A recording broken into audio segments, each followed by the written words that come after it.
Wildfund.org. News Radio 690 KTSM El Paso. Live from the KTSM AM 690 studios, it's Talk El Paso with Andrew J. Polk. Be a part of the show by calling 915-544-KTSM, 915-544-5876, or comment online on our stream at facebook.com/Talk El Paso. It's 4 p.m. Mountain Time, and that means it's time to talk El Paso with Andrew J. Polk.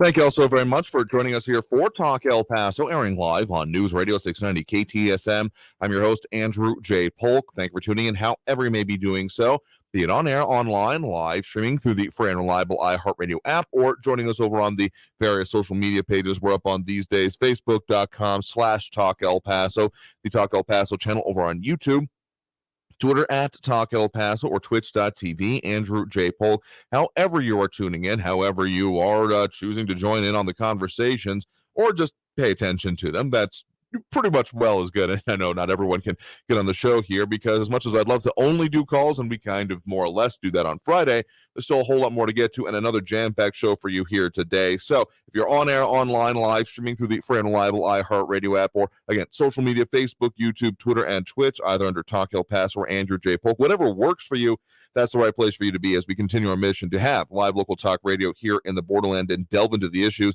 that affect us right here, wherever level it may come from, because no one else is going to have that discussion besides like the people who live here and are affected by them. And people's always trying to tell us how we should feel, what the reality is here. And yeah, unless you're like actually experiencing them, whatever your situation is, and there's a lot of different ones, that's what really matters to me. Is we have Ida Beza Gardner chiming in. Hello, and wave to you as well over on the social media, Facebook. They're more or less the main one, facebook.com/Talk El Paso. So, of course, yeah, immigration is another subject today, but not just that, including a lot more adjustments to the border security situation. Still some friction over the potential for an emergency or disaster declaration, but more funding coming in, being promised, supposedly being routing to the area, as well as also going to be talking about what is going on with the new district attorney. We have that new one, as we were able to talk about as breaking news yesterday, as it happened, the appointment during our show.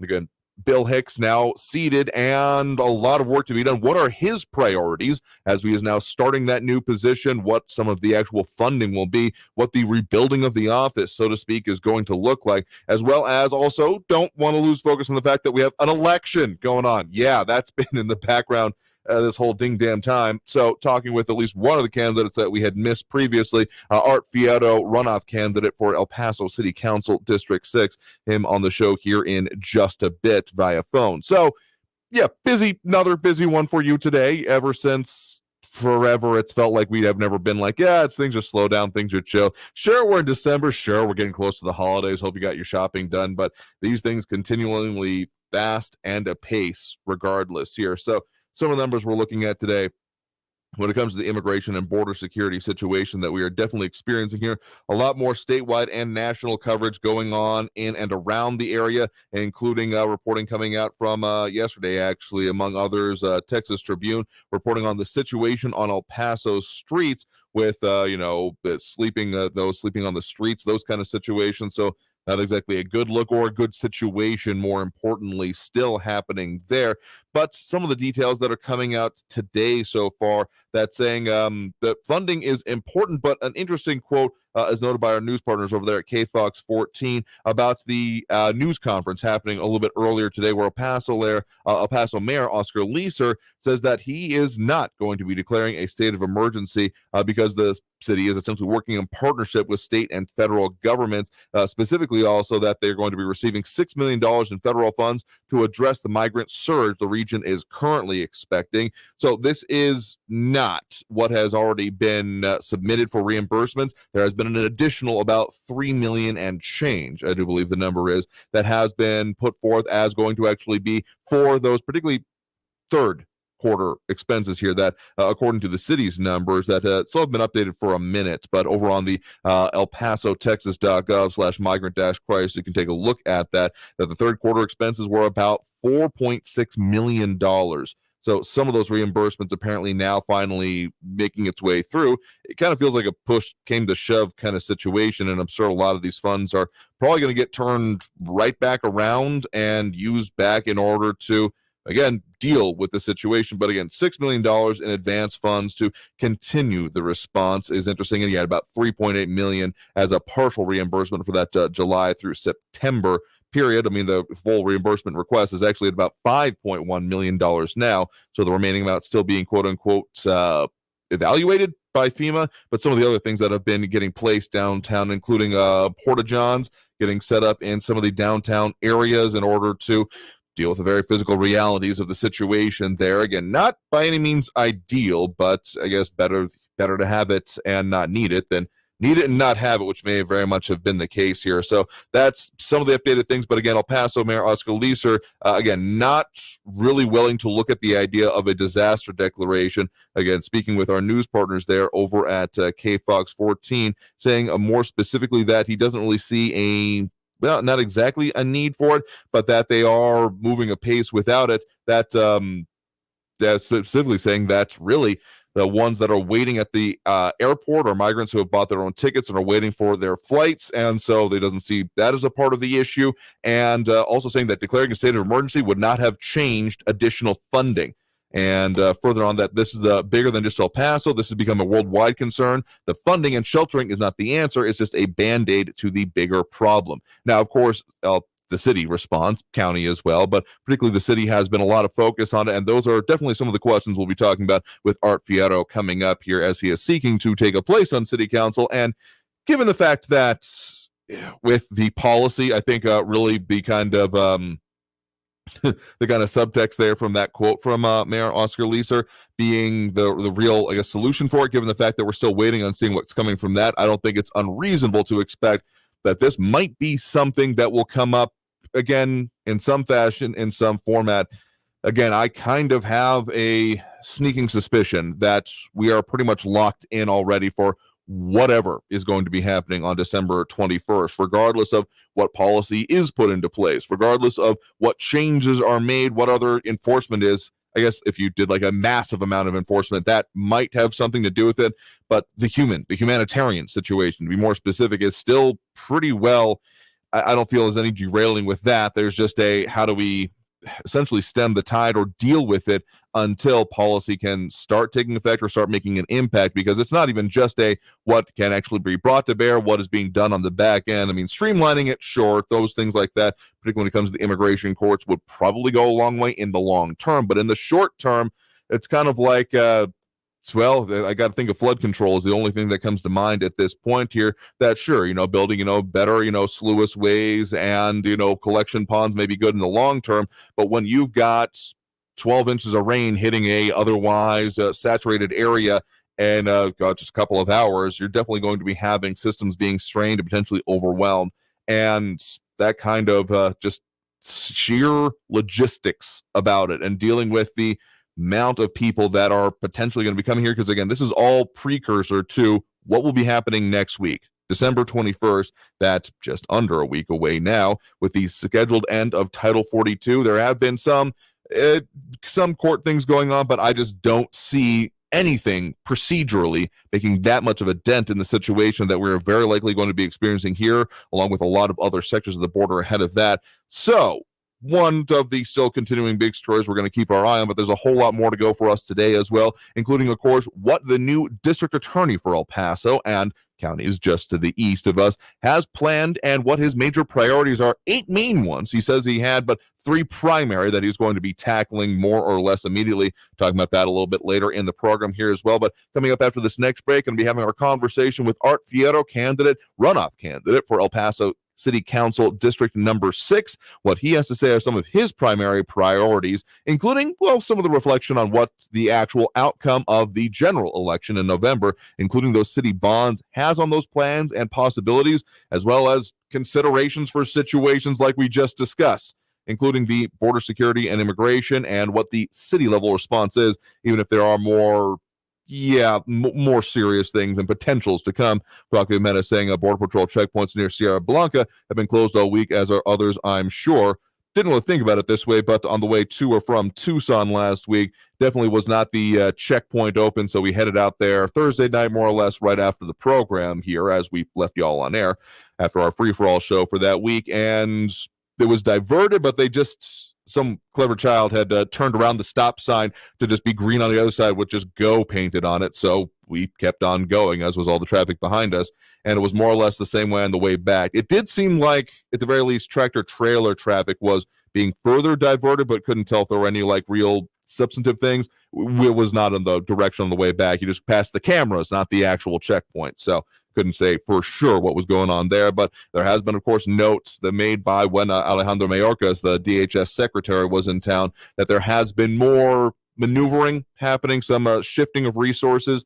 But I think the further point that is still very important to be made is that resources can only be shifted if they're not desperately needed where they are already. So if we're looking at a border-wide or multiple other sectors, in any case, being impacted in similar veins in the coming week, being able to immediately shift those still kind of same resources. Like, sure, if we're going to be looking at potentials for National Guard or State Guard, as on other parts of the border, those are, I'm not going to call them completely unuseful, but maybe not in the same vein of what actually is going to be happening here. Eric McNabb talking about Abbott's border policy. Yeah, the enhanced secondary inspections, the random ones, also being reported on by our news partners there about seeing some increase. City of El Paso specifically saying wait times, particularly at the Bridge of the Americas, increased because of these additional secondary DPS truck inspections, those being ordered this week. Though some further points I also want to make on that a little bit later when it comes to what's actually being seen with the other smuggling, because as much as we've been focused on those crossing individually or in groups, I mean, it's not being brought over, say, in vehicles in those circumstances, but that is still happening as well. Stash houses still being covered in the area. So there's a lot more to talk about that as well. So stay tuned. More Talk El Paso after this break. Again, coming up right now, going to be talking with Art Fierro on his position on City Council. Some of these issues related, but also a whole lot more, including those important to you all. So stay tuned. More Talk El Paso after this break here on News Radio 690 KTSM. Stay tuned.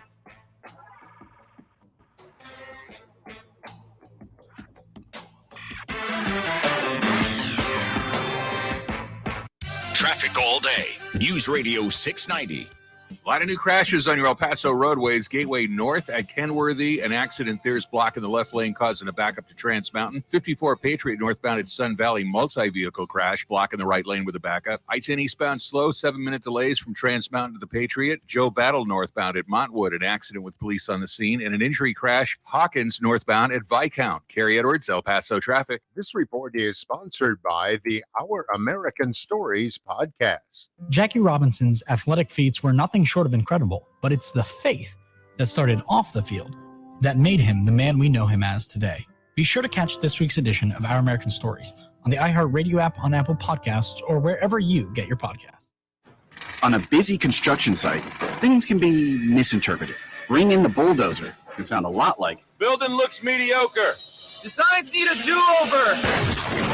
or even, install a roller coaster? Okay. be on the same page at every stage with Autodesk. From the designers to the field crew to the owner of the finished building, Autodesk Construction Cloud gives everyone clarity. Now, can we actually bring in the bulldozer? Mario Cordy Lopez here with a fresh breath tip for the holidays. We all love the parties, friends and family, but up close moments can be awkward. Yeah, they can. Smart Mouth mouthwash gives you 24 hours of fresh breath confidence with just 2 rinses a day. Smart Mouth is clinically proven to eliminate and prevent bad breath all day, and rinsing at night even stops morning breath. Wow. Give yourself the gift of holiday confidence with Smart Mouth. Find Smart Mouth at your favorite retailer or at smartmouth.com/radio. Help the planet with a tip from iHeartRadio Earth.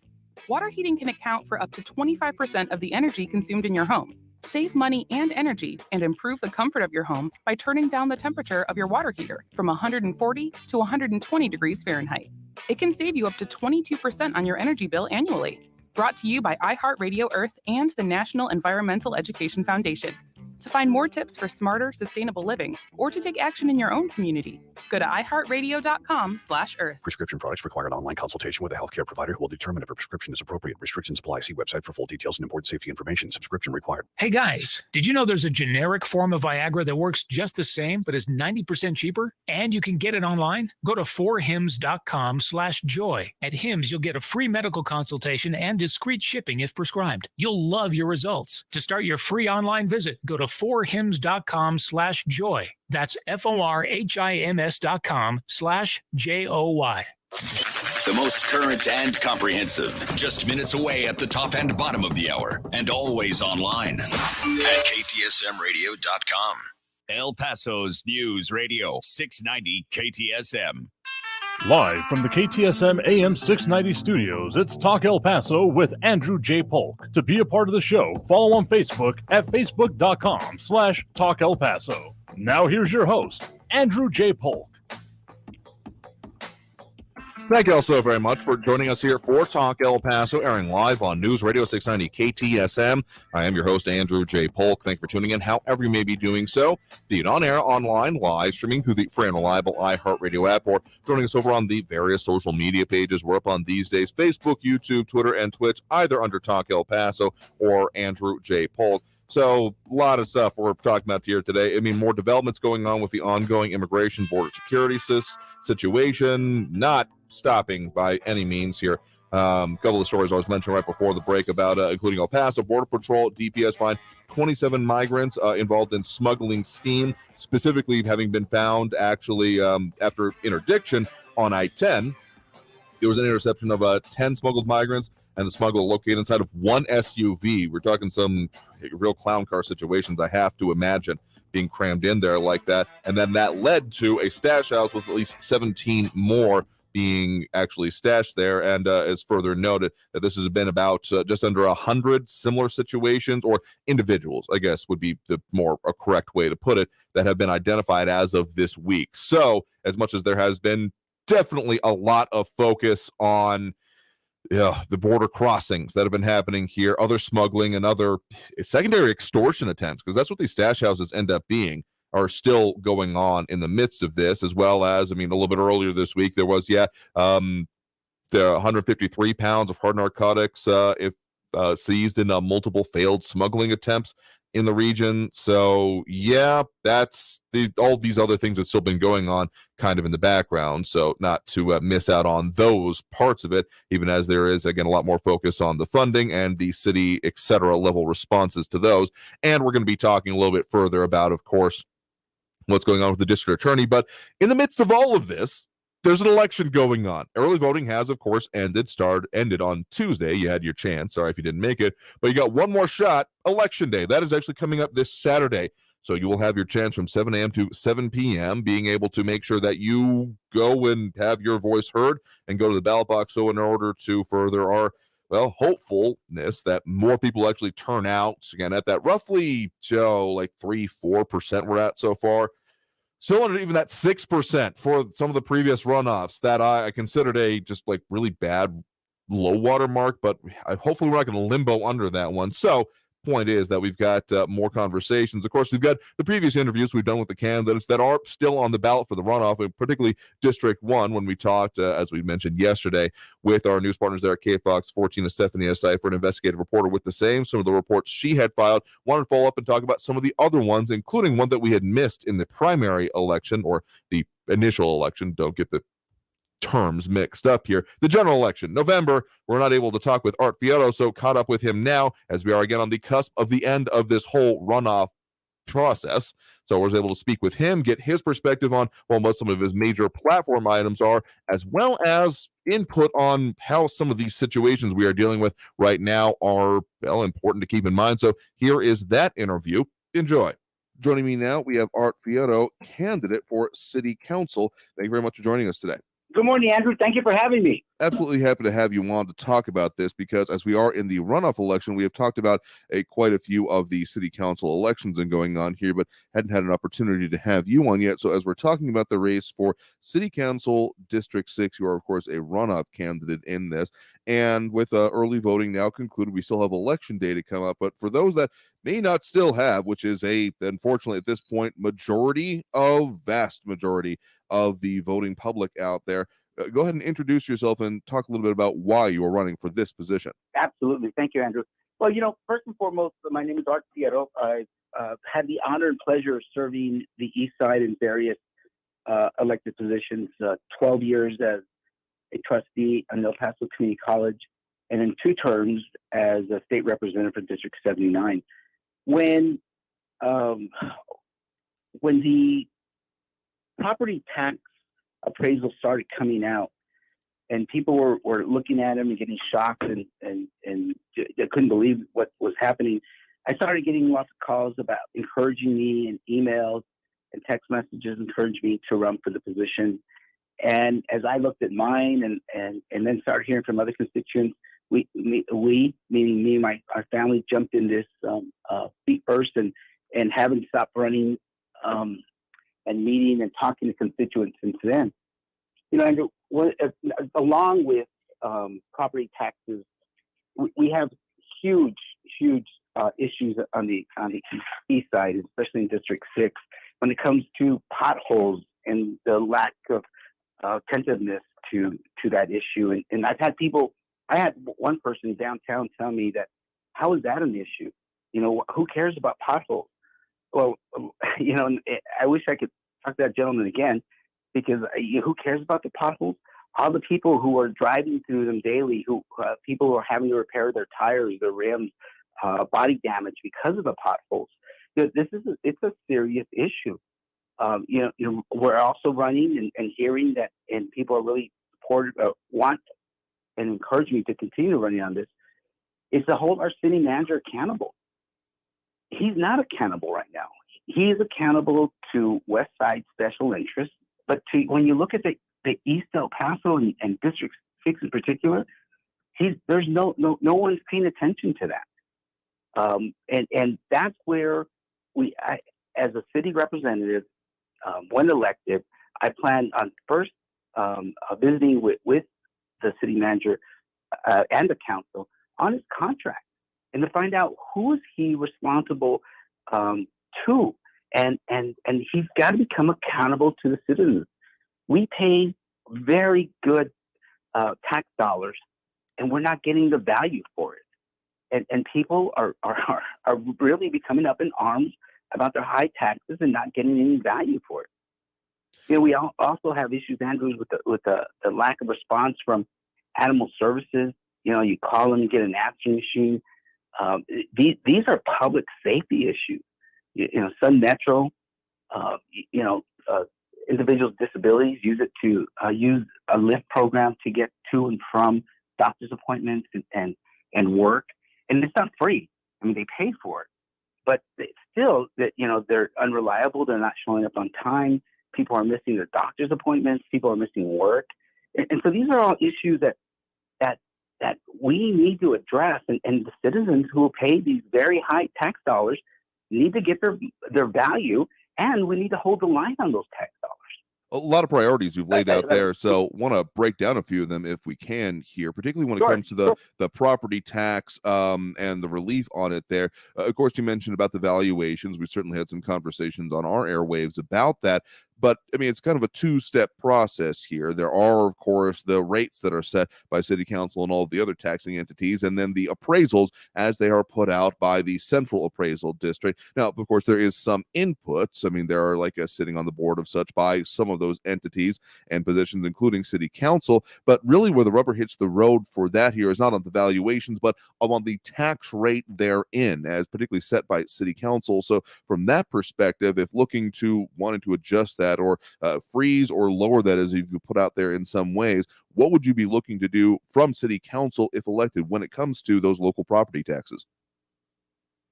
Well, first and foremost, it is city council, because whether the property rate is set above or beyond whatever it is this year.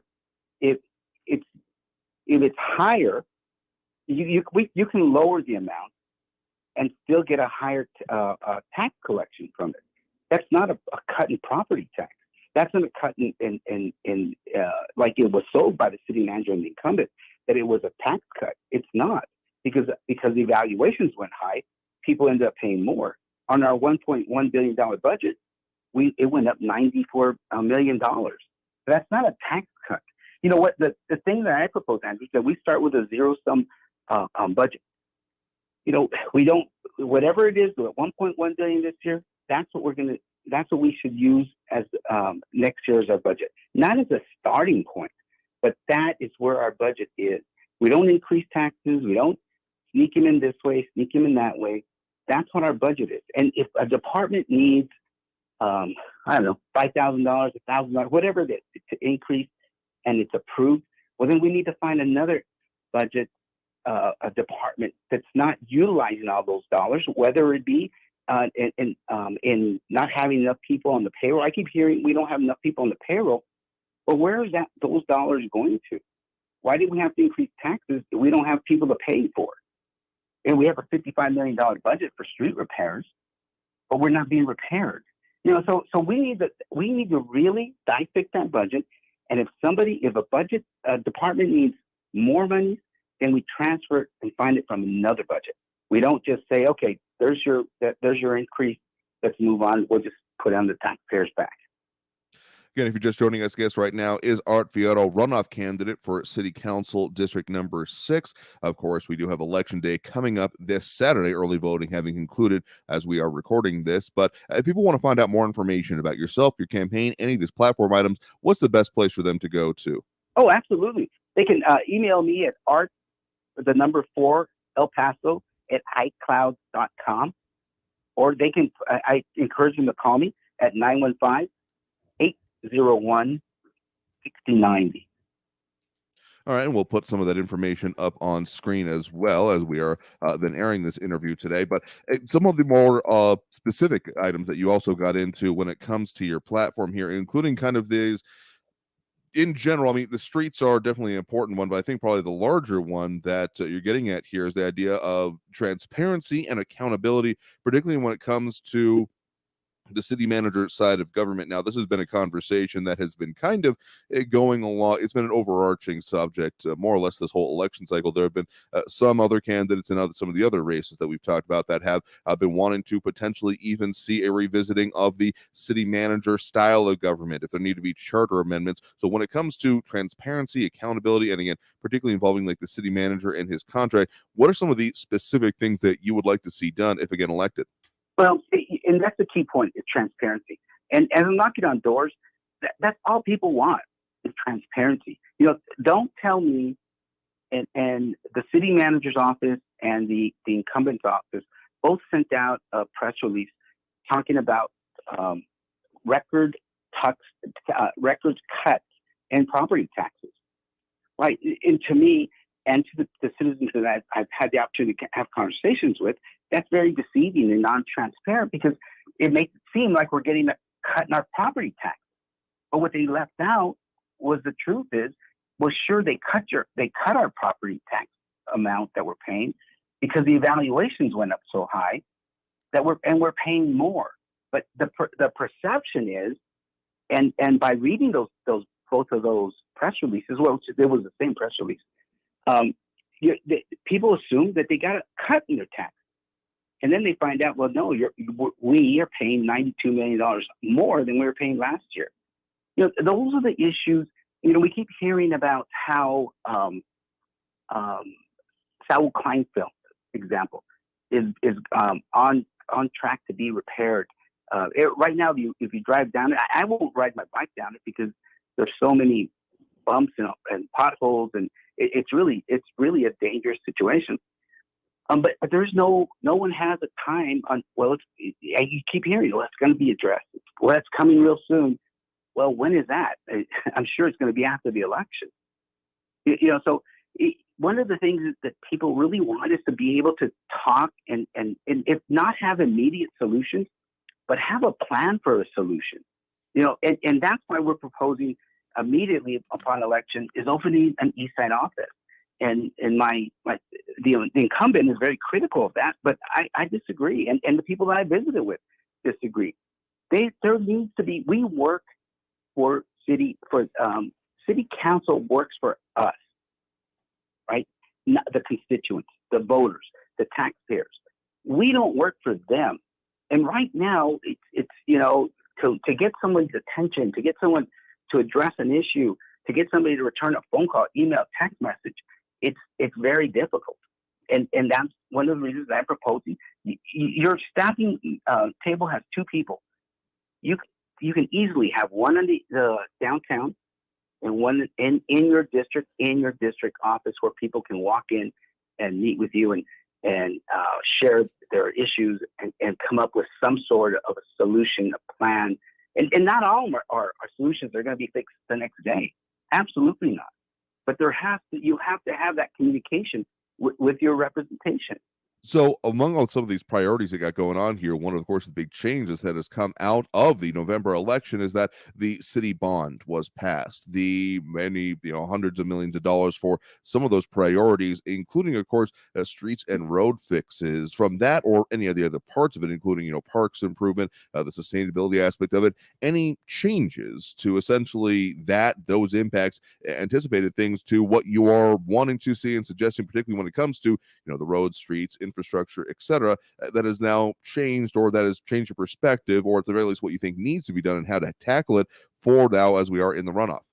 Well, what I think needs to happen is immediately upon election, we start setting up neighborhood association meetings where the constituents can see what the plan is for District 6, where they can see what the timetable is for District 6, and where they can see, who they're going to hold accountable. They need to hold their city council representative, the city manager, the mayor accountable for the things that aren't happening. And right now it's all pass the buck and you point there and you look there. And I have deep concerns, Andrew, with how that bond money is going to be invested in our community. Because I don't see a plan that is concrete and that's fair for the community as a whole. And so, but I think it's up to the citizens who voted that to say, okay, fine, but let's. When is this going to start? When is it going to end? When can we expect conditions to be better for all those millions and millions, hundreds of millions of dollars that we're investing? And we need to see some sort of results. Final question I want to make sure to get to here, beyond even any of the platform items, of course, there are some big decisions and impacts from them that City Council can, of course, make with some of the ongoing situations. Of course, as we are recording this, we are in the midst of the, again, potential expected end of Title 42 and the large border security and immigration situations that are coming from that, not exactly on the policy side, something that City Council is part of their prerogative, but on the responsive side as this. I mean, there's been a lot of conversation going around the possibility of disaster declarations or of local resources being used for this. So again, solely from the city council perspective, if again elected, what would be the way you would want to, if say this situation were still to be ongoing, or a different version of it, or anything the same vein where we are looking at, national or even international events coming and impacting us here, what would be the way that you would say we need to handle this again from the city council perspective? So it is very unfortunate because this situation was thrown on the backs of El Paso citizens. And we're in the middle of a humanitarian situation and a situation that has no end to the investment of dollars. And so I think, and it just happened this week, I believe on Tuesday, the secretary was in town, and the secretary and the mayor came up, and I guess the county judge and Congresswoman Escobar came up with some plans, and I don't have the dollar amounts in front of me. I saw them earlier, but the federal government has already committed X amount of millions of dollars to upfront dollars to come in. Some of the reimbursement dollars have already been checks have been cut. So the dollars the city and the constituents and the taxpayers of El Paso City have paid are being repaid. But that's not the answer. The answer is this is an issue that is a federal government issue, and the federal government has got to do something about it. The citizens of El Paso, again, are put in the middle of this situation because now there's so many people coming over that the shelter space is out, and so many people with great intentions and good hearts are doing their best to help as many as they can. But still, we're at the point now there's so many people coming over that they're just being dumped in downtown, and that's not a way for the citizens of El Paso to be able to live and in our community. Nor is it a humane way to treat these people who are here now. And so this again, Andrew. The answer is we have to continue to work with the federal government, the Biden administration, Secretary Mayorga, Congresswoman Escobar have got to do what they started doing this week. Well, not what they started, what's come to fruition this week, and bring the dollars and bring some answers to the situation and do something about this about the amount of people crossing. It's really inhumane, the conditions that people are going to be put in. Just want to bring it back home one more time on the idea of the local response of it, with all of the discussions that have been happening on nationally that end up being more or less out of the control locally. When it comes to city council, one of the main efforts that was put forth in the previous instances of similar situations, though not to this magnitude, of course, have been the putting forth of, the charter buses, of, expediting the transit out of town, essentially, along with some expanded shelter capacity, like you were mentioning there. Again, if elected and this situation is either continuing or in a new incarnation, as it often has been, would you support those efforts, or would you want to see other local efforts being done when it comes to tackling this issue, again, solely from the local level? From a policy and beyond policy, absolutely, I would continue the efforts that are being done. I do think that the mayor and the council have done a very good job of handling the situation to date. The mayor, again, I think has done a great job of working with the federal government and finally getting to the point where we're getting upfront money to be able to handle the situation. But absolutely, I think that we need to continue to work those lanes, those avenues until the situation until it's not working. Again, guest right now has been Art Fierro, runoff candidate for City Council District 6. Of course, Election Day coming up this Saturday. But I want to say thank you very much for talking with us about your platform, your campaign, some of these important issues, both that are regularly facing the city right now, and how you would handle them as people are considering to cast their ballot. Hopefully, you're going out to do so and this upcoming weekend, but talking about that with us here today. Thank you very much. Thank you, Andrew. Have a great day. Again, that was Art Fierro, candidate for runoff candidate for El Paso City Council District 6. We have, of course, previously interviewed the other runoff candidate there of Claudia Lizette Rodriguez. Some other conversations we've also had, but you can check out that in our archive over on our social media. For those with Battle Log and YouTube, I'd call more or less the best. But in any case, be sure to go and check that out if you want to make sure you're informed before you head out to the polling place if you haven't done so already, which is looking at the numbers. Most of you, okay, maybe not actually in the audience here, those actively tuned in, but I guarantee you know someone, if you live in these districts, that probably hasn't voted in it already. Just, I'd bet money on that. Don't know how we verify it, but numbers don't lie in this case. So with that, we are well overdue for that next break. We keep trying to keep these candidate interviews short, but there's always way too much to get into here. So, screw it. That's just what we're doing these days. In any case, back after this break with more Talk El Paso. Got to talk a little bit more about some of the initial priorities being set forth for the new district attorney for El Paso. So stay tuned. More Talk El Paso after this break. Phone lines open here in a bit. Stay tuned for that. A lot of comments coming in, including some more that we'll get to here, some response, those kind of things. Stay tuned. More Talk El Paso after this break here on News Radio 690 KTSM. Stay tuned.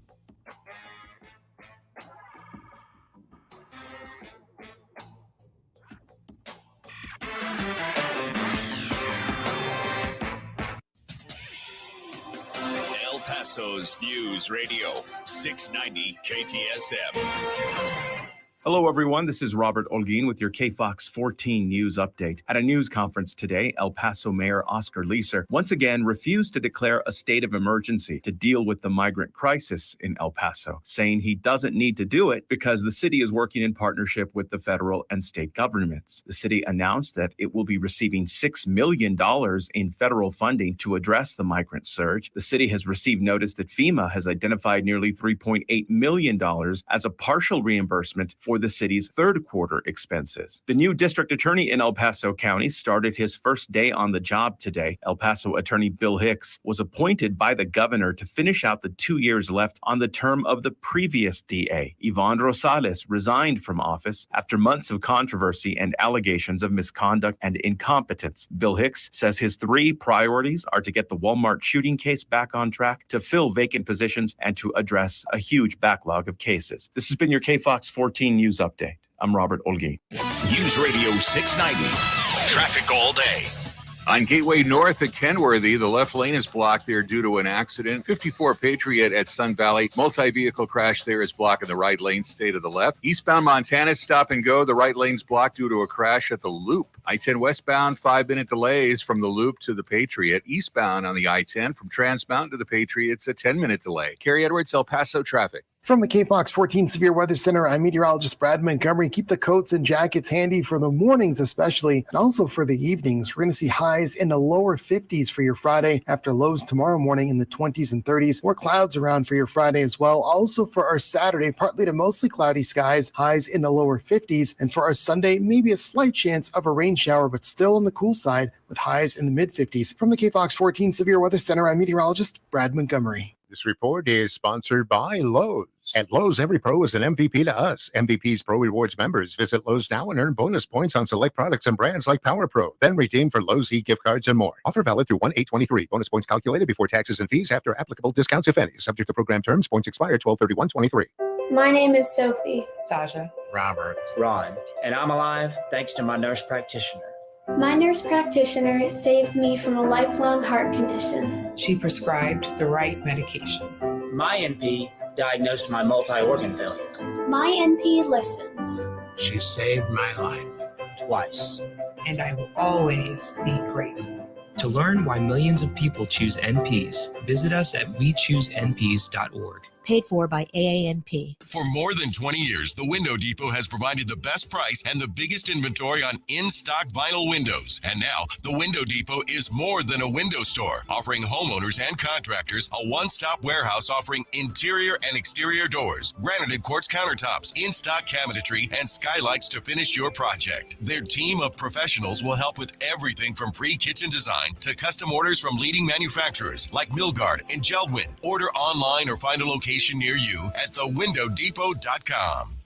Hey Texas, did you know that individuals living with serious mental illness are more susceptible to severe COVID-19? Visit covidvaccine.texas.gov for vaccination resources to help reduce the risk and keep yourself and your fellow Texans informed and protected this holiday season. Stay healthy, Texas. Whether it's freshly cut, bought at a nursery, or just unboxed from Home Depot, putting up a Christmas tree is just commonplace this time of year. But why do we haul an evergreen into our living room? Be sure to catch this week's edition of Our American Stories on the iHeartRadio app, on Apple Podcasts, or wherever you get your podcasts. This report is sponsored by the Our American Stories podcast. News Radio 690 KTSM. Live from the KTSM AM 690 studios, it's Talk El Paso with Andrew J. Polk. To be a part of the show, call 915-544-KTSM or follow on Facebook at facebook.com/Talk El Paso. Now here's your host, Andrew J. Polk.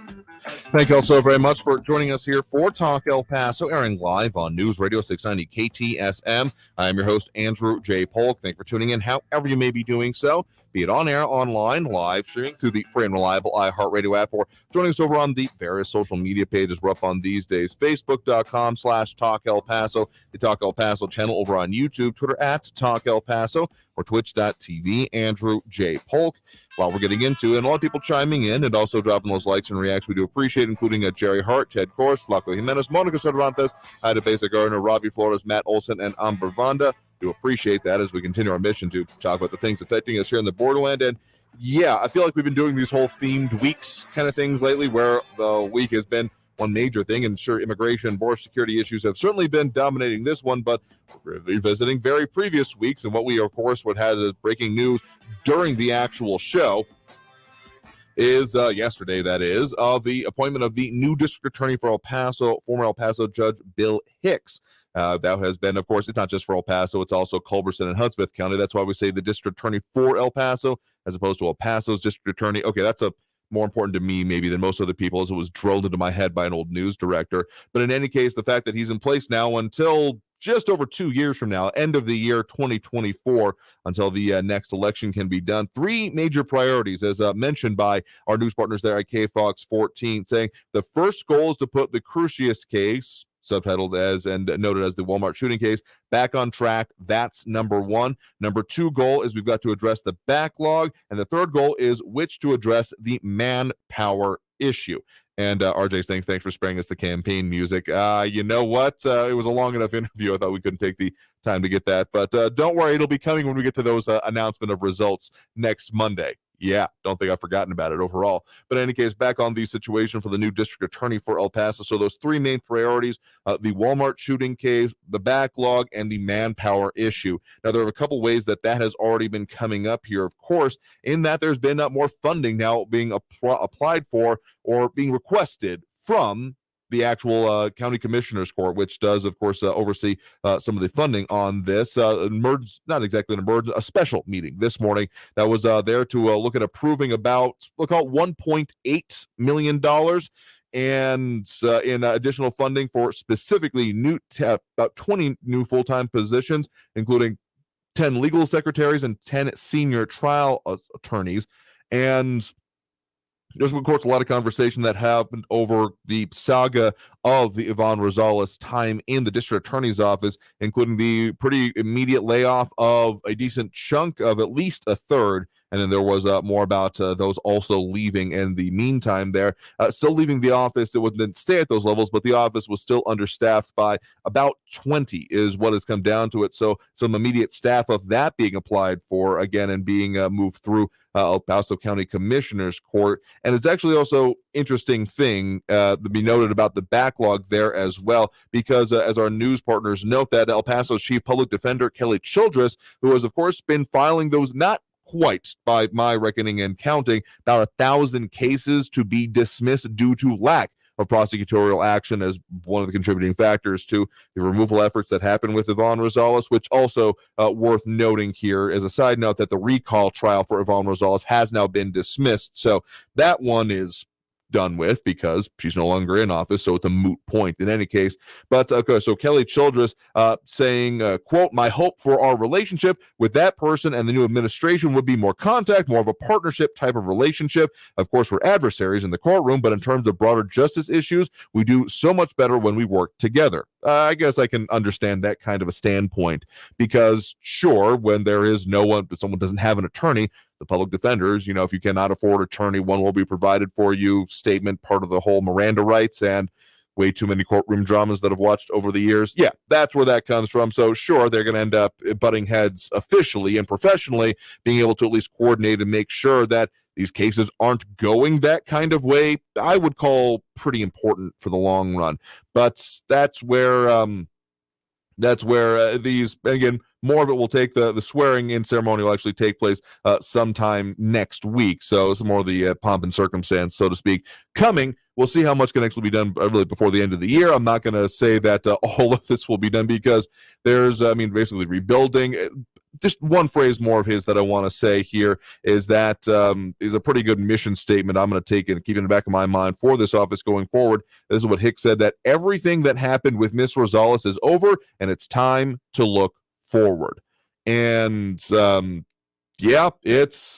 I think that would be a good change to be made. Again, we've talked previously about some of the challenges likely to be facing whomever at that point in time, because we didn't know was going to be stepping into this role, about how rebuilding, sure, is important, and getting someone in there is certainly important, but trying to do that in the limited amount of time. Sure, we're talking about 2 years, but the fact of the matter is, particularly with the August 3rd case, may not be able to be even the trial started by that point in time. There's some idea. I mean, we've got the federal trial potentially going in, of course, 2024 as that's currently settled for. I say potentially not because I don't think it'll happen that way, but there's changes possible. So that's when it's scheduled. So to try and get this in essentially next year in a rebuilding effort, I don't know, and some of the people we've talked with don't know if that's going to be, strictly speaking, possible, but we'll have to see there. RJ saying that there are amazing more lawyers graduating than there are lawyers now, and you can't find 10 or 15 to chase criminals instead of ambulances.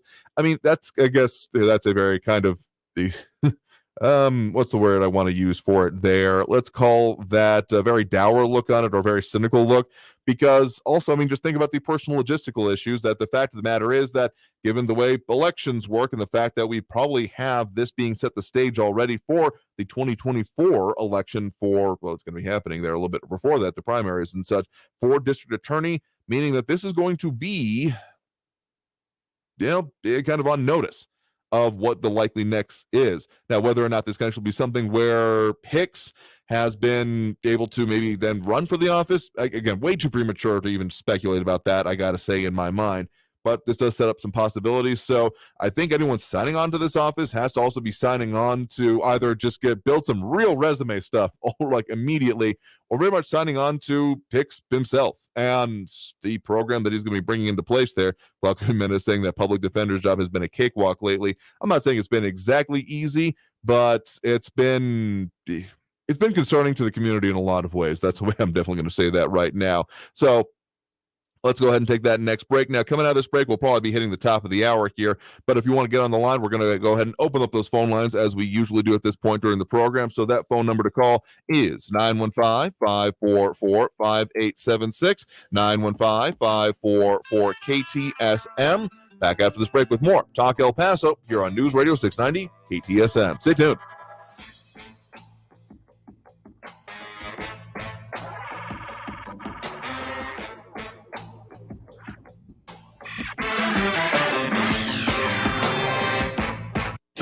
Traffic all day. News Radio 690. A multi-vehicle crash is on the 54 Patriot northbound at Sun Valley Drive, blocking the two left lanes back up to Trans Mountain. Gateway North at Kenworthy, an incident there is blocking the right lane. A vehicle is stopped in the right lane. It's an F-150 on Trans Mountain just before the Summit Pass, before Tom Mays Access Road, and you can expect delays there. And heavy traffic on the 10 between Trans Mountain and the Patriot. 10-minute delays. Kerry Edwards, El Paso traffic. This report is sponsored by Dell Technologies. Dell's Days of Deals start now with savings on select XPS laptops and Alienware PCs powered by 12th Gen Intel Core processors, plus savings on accessories and free shipping. Call 877-ASK-DELL. That's 877-ASK-DELL. New on Curiosity Stream, hidden in the heart of Africa, a once vibrant, surprisingly advanced world. Sound familiar? Marvel at the real-life genius of early African civilizations on Lost Kingdoms of Africa. Plus, it's penguins. Grab your tuxedo and march this way. We're celebrating our favorite fish-frenzied flightless birds. Everyone's doing the waddle on Penguin Party. Watch now on Curiosity Stream. And for a limited time, get 40% off our annual plan. That's just $1 a month. Visit curiositystream.com. Mario Cordy Lopez here with a fresh breath tip for the holidays. We all love the parties, friends and family, but up close moments can be awkward. Yeah, they can. Smart Mouth mouthwash gives you 24 hours of fresh breath confidence with just 2 rinses a day. Smart Mouth is clinically proven to eliminate and prevent bad breath all day, and rinsing at night even stops morning breath. Wow. Give yourself the gift of holiday confidence with Smart Mouth. Find Smart Mouth at your favorite retailer or at smartmouth.com/radio. Guys, 2022's been a roller coaster year, so spoil her this Christmas by giving her the next best thing to wearing nothing at all with soft, silky, naturally nude pajamas exclusively from Pajamagram. Sensuous and smooth, naturally nude pajamas feel just like her own bare skin. Even more alluring than lingerie, the texture and touch of these pajamas is so seductive that you'll both love the feel of them. She'll love the feeling of wearing next to nothing at all, and you'll love the way they look. Best of all, Pajamagram does the wrapping for you with free gift packaging. Order today, and Pajamagram will also include a free matching Naturally Nude nightie with the purchase of Naturally Nude pajamas. That is free gift packaging and a free Naturally Nude nightie when you order today. Just go to pajamagram.com. It's fast, easy, and delivery by Christmas is guaranteed. That's pajamagram.com. When we think of Christmas movies, we think of reindeer, angels, Santa, and sappy small-town romances. What if I told you a Chicago area maintenance man wrote one of the latter? Be sure to catch this week's edition of Our American Stories on the iHeartRadio app, on Apple Podcasts, News or on the wherever hour you get your and the podcasts. half. Traffic and weather all day. News Radio 690 is KTSM AM El Paso, an iHeart radio station. NBC News Radio, I'm Brian Shook. The White House says it's preparing for the end of what's known as Title 42 next week. White House Press Secretary Karine Jean-Pierre. The Department of Homeland Security, they put forth a 6-point plan on how they're going to move forward with dealing with the post December 21st deadline when Title 42 indeed lifts. The policy, which ends Wednesday, gives the government authority to turn away immigrants seeking asylum from the U.S.-Mexico border. President Biden is wrapping up his 3-day summit with African heads of state. The president said the world is facing a global food crisis that disproportionately affects Africa, as 140 million people there face food insecurity. He promised to strengthen ties with African nations to address food shortages and announced another $2 billion in humanitarian assistance. The committee investigating last year's Capitol attack will hold a meeting on Monday. That's according to a tweet from the panel, which says it'll happen at 1 p.m. Eastern. Committee Chair Benny Thompson has said announcements about criminal referrals will be made. However, the panel's report won't be posted online until Wednesday. Mortgage rates are down for the 5th week in a row. Freddie Mac reports the average for a 30-year fixed-rate mortgage was 6.31% for the week ending Wednesday. That's down from 6.33% the week before. A bill that would let Puerto Rico decide whether it wanted to become a state is heading to the Senate. Lisa Taylor has more. It passed the House in a bipartisan vote. A binding referendum would be held on the statehood issue if the bill became law. However, it's unlikely to pass the Senate, given that there are a few days left in this current Congress. I'm Lisa Taylor. The National Archives is releasing information from about 8,000 documents related to President John F. Kennedy's assassination. You're listening to the latest from NBC News Radio. The exodus from California continues, with 153 companies leaving the Golden State last year. That's according to a study done by the Hoover Institution, a think tank which describes itself as advancing the principles of freedom. California's terrible tax and regulatory environment, high labor costs, the lawsuit environment. Chuck DeVore is a former California state representative.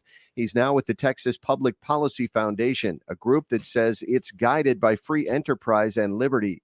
DeVore says this is part of a great sorting out of the state's. People in more left-leaning areas are reinforcing and becoming more left-leaning, and people in more right-of-center areas are getting some reinforcements from people who are leaving. The top state for corporate relocation from California is Texas. Tennessee, Nevada, Florida, and Arizona are also frequent landing pads.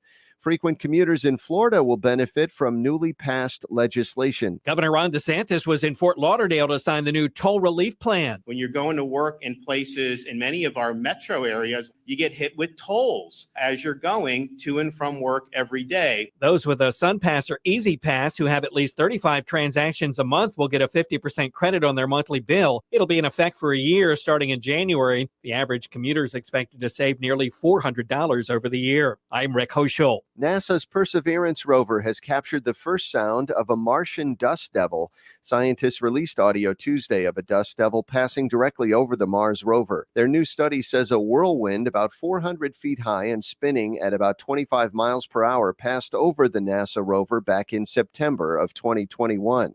The co-author of the study says the microphone on the Mars rover is turned on for less than 3 minutes each day, so it was definitely luck that they were able to capture the audio. Brian Shook, NBC News Radio. This report is sponsored by Dell Technologies. Dell's Days of Deals start now with savings on select XPS laptops and Alienware PCs powered by 12th Gen Intel Core processors, plus savings on accessories and free shipping. Call 877-ASK-DELL. That's 877-ASK-DELL. The El Paso Community Foundation supports the causes you feel passionate about here in the borderland, whether it's education, social services, arts and culture, the environment, health, or economic development. The El Paso Community Foundation has been promoting philanthropy and progress in our hometown region for more than 45 years. Make your mark with us. Start a fund today. For good, for El Paso, forever. Learn more at epcf.org. That's epcf.org. Hey El Paso, Ivan Ochoa, General Manager from Sunland Park Chrysler Dodge Jeep Ram Fiat. The Christmas season is here, and this is our gift to you. We're offering our biggest discounts of the year on every new and certified pre-owned vehicle in our huge inventory. Get our biggest discounts of the year and exceptional trade-in values during the big finish sales event at Sunland Park Chrysler Dodge Jeep Ram Fiat. For a limited time, get $5,000 below MSRP and super low 4.9% APR for 72 months on new 2022 Ram 1500 Low-Star models. $5,750 below MSRP on new 2022 Durango SUVs, $4,000 off new 2023 Jeep Grand Cherokees, all with no payments for 90 days. Worried about your trade or credit? Don't sweat it. Our lenders will push to approve your credit, even if your credit is less than perfect. All military personnel and first responders receive an additional discount. Thank you for your service. Trade and upgrade for less at Sunland Park Chrysler, Dodge, Jeep, Ram, Fiat. Where buying a car is fun at I-10 at Sunland Park Drive or online at sunlandparkdodge.com. Estamos en tu esquina, El Paso. El Paso Strong. Includes factory rebate and dealer discount plus TTNL. 4.9% APR, $16.06 per thousand finance on select vehicles with approved credit. Offers not combined. This holiday season, don't forget about you. The free iHeartRadio app is filled with everything you want to hear. And best of all, it's free. That means you can listen to this station while you're dashing out to the store because you forgot something. Again. Gum is a stocking stuffer, right? Or grab your headphones and escape inside a podcast for a little alone time. And finding one you love is easy. Like buying a gift card because you're out of ideas easy. Give yourself the gift that keeps giving all year long. Download the free iHeartRadio app for all the music, radio, and podcasts you love. iHeartRadio. El Paso's News Radio 690 KTSM. Live from the KTSM AM 690 studios, it's Talk El Paso with Andrew J. Polk. To be a part of the show, call 915-544-KTSM or follow on Facebook at facebook.com/Talk El Paso. Now here's your host, Andrew J. Polk. Thank you all so very much for joining us here for Talk El Paso, airing live on News Radio 690 KTSM. I'm your host, Andrew J. Polk. Thank you for tuning in however you may be doing so, be it on air, online, live, streaming through the free and reliable iHeartRadio app, or joining us over on the various social media pages we're up on these days, facebook.com/Talk El Paso, the Talk El Paso channel over on YouTube, Twitter at Talk El Paso, or twitch.tv, Andrew J. Polk. A lot of conversation going on there, a lot of people tuning in, chiming in, adding their 2 cents. Do appreciate that. Including Ion Graham, Amber Banda, Matt Olson, Robbie Flores, Ida Beza Gardner, Monica Cervantes, Flaco Jimenez, Ted Kors, and Jerry Hart. I think I got off a full list there. In case, sure, that's just the Facebook because that's where the likes come in. You can also find us again over the Twitter pages. That's more of a DM kind of thing, not really the like. Well, I guess you can do the likes, but it doesn't show up in the exact same way, unfortunately, for whatever reason. I'm not in charge of these things, much as the argument about who's actually in charge at Twitter is definitely a thing right now. Any case, point is that we got a lot of ways for you to chime in. Again, however works for you here. Don't actually always have to, but as long as you're staying informed, you're probably ahead of the curve in a lot of ways. You do have those phone lines open, if full up at the moment. That number to call, just keep it down. Write it down. That, is 915-544-5876, 915-544-KTSM. At least a couple of comments coming in, including Flaco Jimenez, one I had missed from earlier, saying that I believe it was in the interview we had. Again, thanks to Art Fierro, runoff candidate for El Paso City Council District number 6. On the, I believe it came at the time of the answer, talking about what would be his position if on City Council, if we were having similar kind of international incidents happening in our area. And Flaco apparently did not really like or buy that answer, saying that what a lame answer.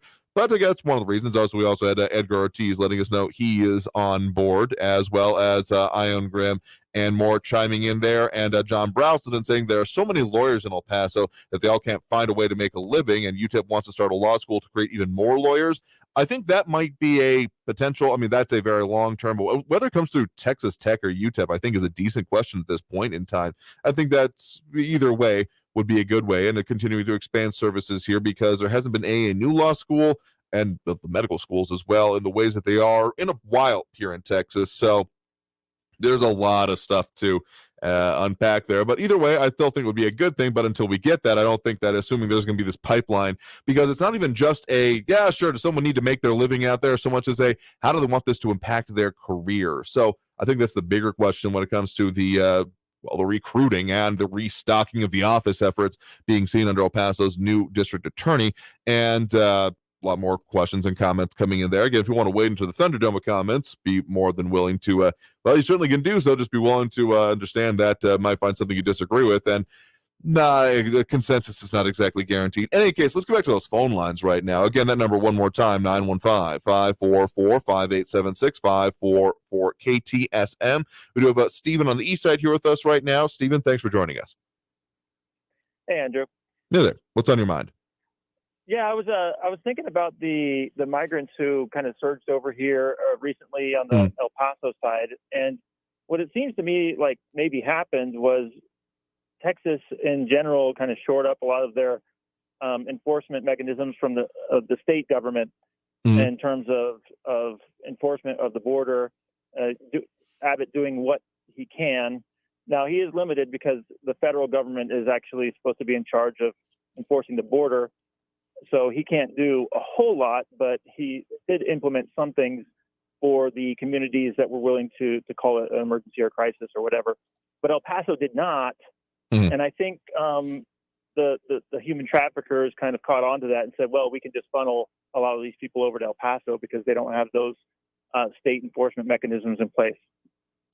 It's interesting you bring it up that way because, I mean, I guess that I can see where you're coming from it, even if the busing efforts that were happening at the point in time when the city of El Paso was doing it, where I've seen some analysis. I don't know if it's like overall, absolutely, because, of course, the state of Texas have been doing it for a while, but I do believe at the very least during the time period in which the city of El Paso and local governments were actively doing it, again, don't get me wrong, other busing efforts are still going on, but the government level of it has it outstripped actually what the rest of the state of Texas was doing at that point in time. So I can see how that could be hey, let's try it over here kind of thing. Though in that case, I would say that they might be looking at like southern New Mexico, anywhere else, though there might be the smuggling attempts still happening as opposed to this, presentation, what's going on with the asylum claims, that kind of thing. And it's also interesting that you mentioned here because I want to say it was either this week or more recent weeks that some of the court cases, including the Supreme Court arguments going on between, it's the United States versus Texas on the idea of particularly enforcement of illegal entry prosecutions, those kind of things, whether they can be done at the state level. Those are some questions percolating through nationally right now. We're not going to see an answer on that necessarily immediately, but it's interesting that it is still coming up. Yeah, arguments happening here at the end of November, actually. Have you heard, I heard the possibility that Biden may suspend asylum claims for 5 months or something like that. Did you hear anything about that? I think there's a lot on the table right now. What we had even at the top of the hour in our news breaks there from the Biden administration saying they're looking at opportunities, possibilities. I wouldn't necessarily put it out of the realm of possible. I haven't heard anything concrete, and I don't think we'll probably get that until probably the moment it happens, to be honest with you, because as much as, putting the information out there and letting people know and the kind of the communication process, the countering the cartel narrative, so to speak, is very important. I think we're, again, pretty well locked in for what is going to be happening here as we get closer to December 21st and that end of Title 42. So with that in mind, if they just kind of announce it, I don't think that'll necessarily improve our local situation, but maybe not.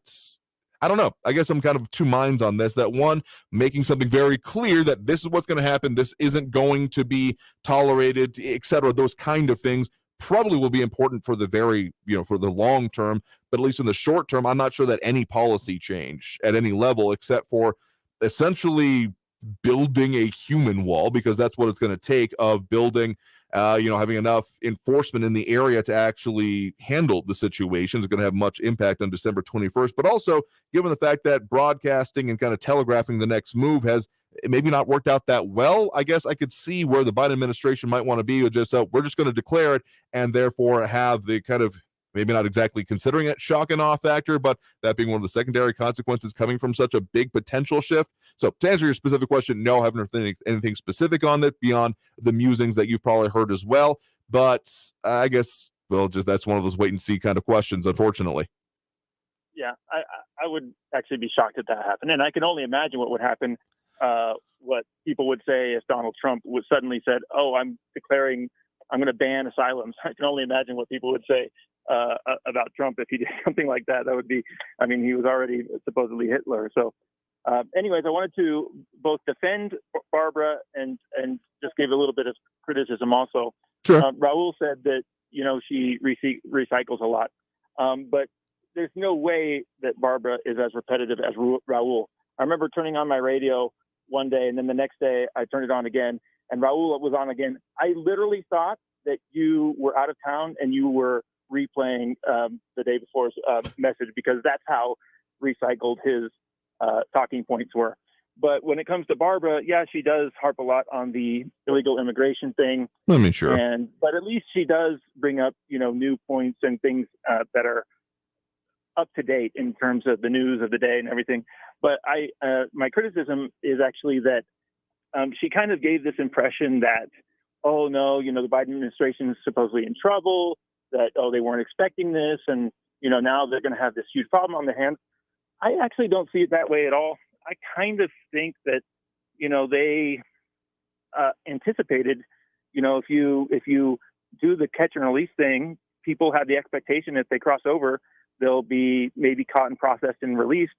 And a good portion of people are what they call gotaways. I mean, let's say, this group, 6,000 people got in. Well, 3,000 estimated got through without even getting caught, and they just get into the country. So large numbers of people know that if they cross, they're going to be able to get in the United States and stay, at least for years or whenever their hearing is supposed to come on. So that's enough motivation to have a lot of people show up at the border, because they know they're going to be able to get in, and they're going to know they're going to be able to stay.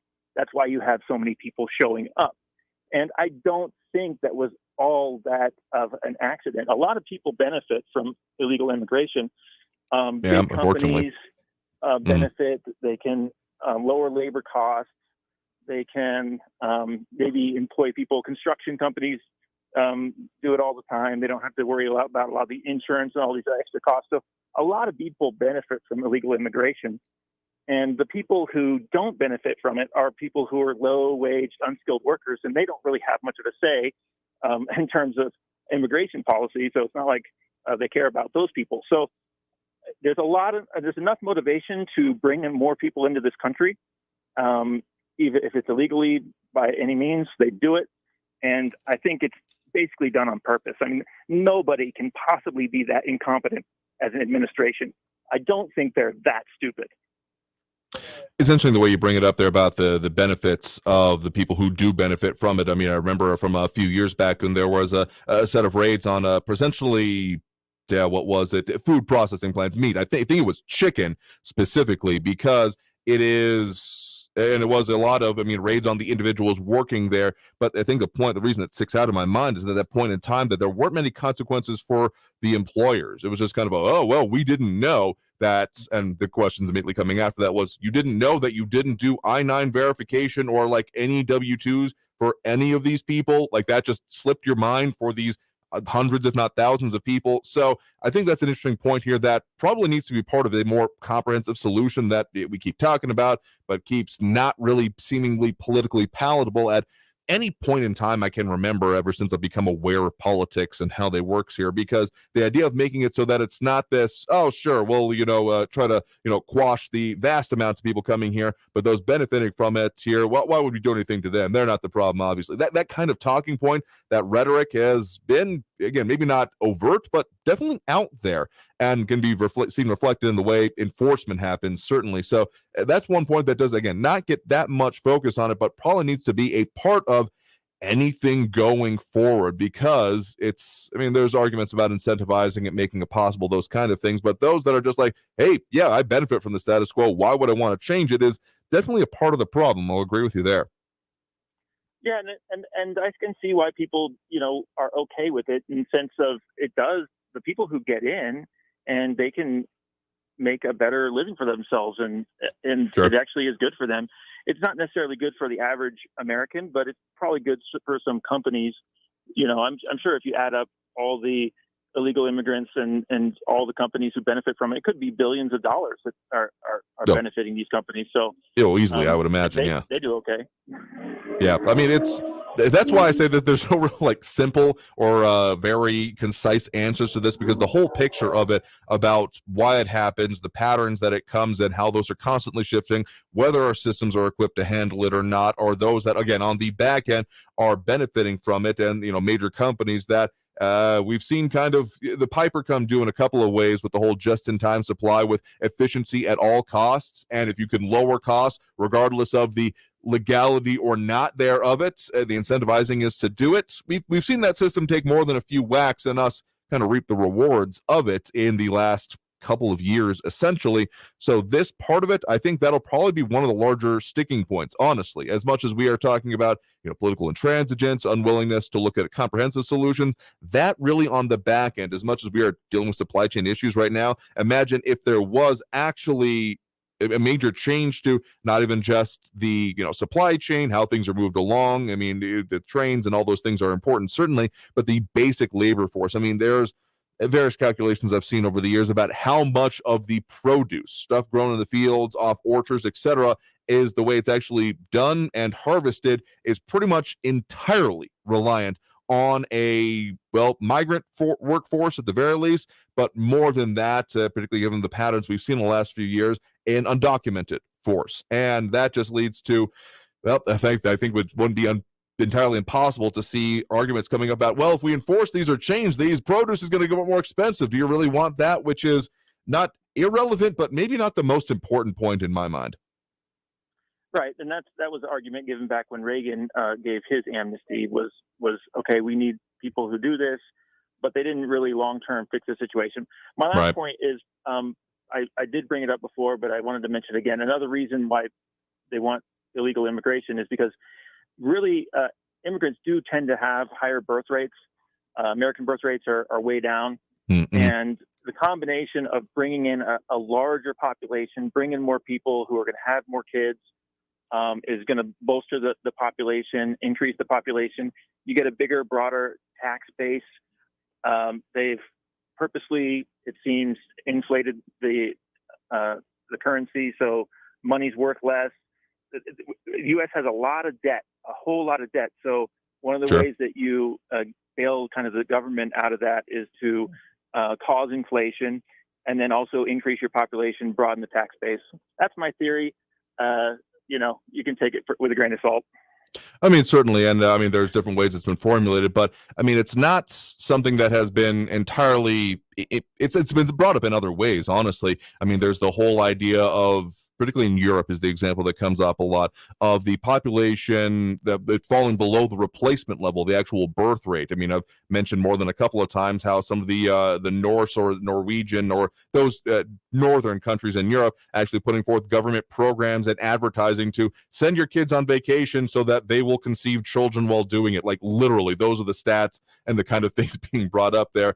And just as an economic standpoint, and this came up when I was doing my economic studies back in college to get the minor, even though I don't use it for much more other than to say I have an economics minor, is that if you don't have population in a country, and this is just looking totally at the kind of production and continued growth of the economy standpoint, that you then need to therefore to make up with it with immigration. And again, this is not even just a European phenomenon. It's a kind of industrialized nation phenomenon. Japan suffers from many kind of similar things about their birth rate not matching up with it. They have a very top-heavy population at the moment, and the solution that I think gets posited is therefore you need to have more immigration, which makes sense at a very rote level about, sure, you are therefore replacing it, but also the idea you're talking about there about kind of trying to inflate our way out of the actual, GDP cost of what the national debt is. That's been put forth we've talked about that more than a few times on this program, because if you make money cheaper, the debt stays the same, you're getting better off in the long run, is a theory that goes along with it that I don't necessarily actually believe is a good one in the long run, much as the idea of just keeping populations and productivity going at all costs is maybe ignoring some of the other things that would come along with it, including, the issues coming with border security and what we're seeing in the area. A lot of these smaller could be viewed as bumps in the road, including what's happening to the community at the moment can just be seeing, oh, this is just that's just the cost of doing business, which doesn't sit well with me either. Well, yeah, it's not good for the average American. It's not good for regular people, but for people who are, in their gated communities and kind of run things, it's great for them. Yeah, fair enough. Well, thank you very much for the point in the call. Do appreciate it. All right, thanks. All right, and with that, we got to take that next break right now. Coming out of this break, we got more calls on the line, and we've got more to come up here and more to discuss, including a lot of the subjects we're dealing with locally. Immigration is definitely an overriding one lately, but there's a whole lot more actually going on in the region that we'll talk more. Stay tuned. More Talk El Paso after this break. Again, that number to call is 915-544-5876, 544 KTSM. Back after this break with more Talk El Paso here on News Radio 690 KTSM. Stay tuned.